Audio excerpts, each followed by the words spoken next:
Hello students and welcome to our lesson on visual rhetoric. The purpose of this PowerPoint is for us to ultimately understand how effective visual arguments speak to the values, knowledge, and interests of the intended audience.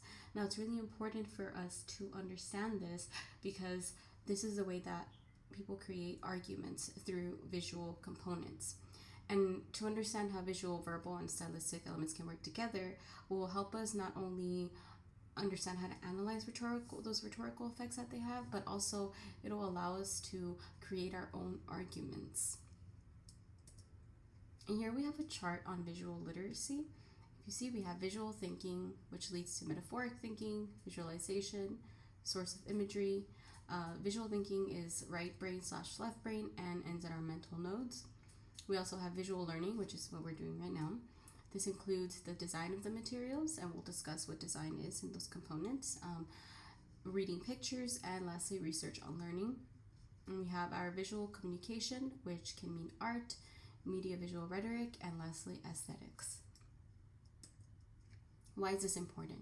Visual rhetoric is a really important part of our learning because we live in a world that surrounds us with images. It's also an important part of our cognition, our thinking process.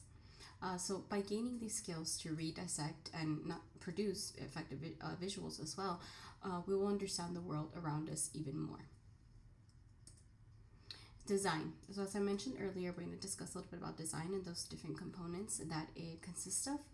So design works with 4 different components, and these 4 components united help work together to persuade the viewer of the argument. So we have type, space, color, and images.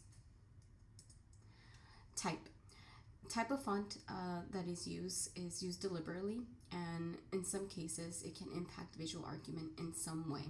So as we know, there's formal and informal font types. There's types that we specifically use, for example, an invitation to a funeral, or if we relate it to our academic papers, we use Times New Roman for that academic professional look. Your font choice can either harm or build your ethos as an author. I'm pretty sure that maybe at one point or another we've used the incorrect font in our essays and maybe we got docked. Why? Because this hurt our ethos. Context and purpose is very important. You have to consider the situation which you are in and think about what font would be the most appropriate for what you are trying to evoke, your argument that you're trying to evoke. Also, there are cultural and visual associations of the fonts, so once again, they should fit the purpose of the document. So here we have some examples.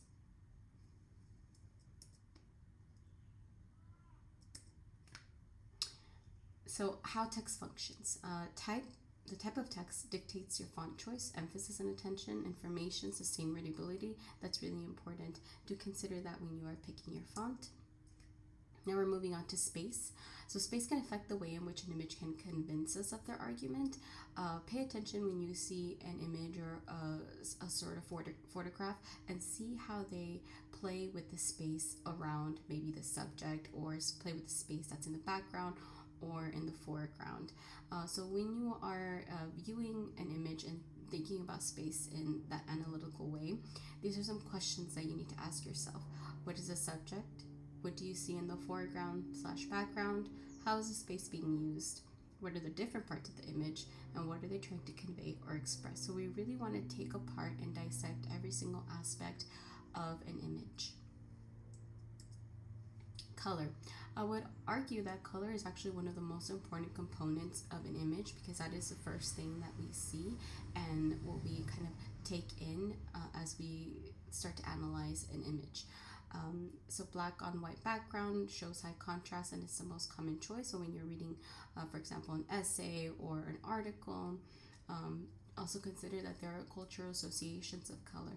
For example, in America, the color white that is used for weddings, for example, is a color of purity. Color red can have associations of anger, rage, but it could also mean love. In China, the color red is seen as a good luck. So these are different examples of cultural associations of color. Images. So images that are manipulated have become much more increasingly difficult to identify, and I would say even more so now with the rise in AI.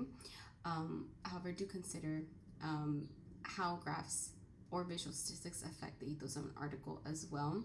One of the things that we do also need to think about is it taking up space or is it adding anything to the argument? So let's try it. Take a moment. This is an image from 2020 during the pandemic, and think about how the author of the image plays with space, but also with color, and also with the way that the buildings look in the background and how the car is in the foreground. So you do this on your own and just kind of think about how the image is trying to convey a very specific argument. So as you decide on what image to pick for essay 2, think about these different components, and you can also add this into your analysis as you write your essay. Thank you.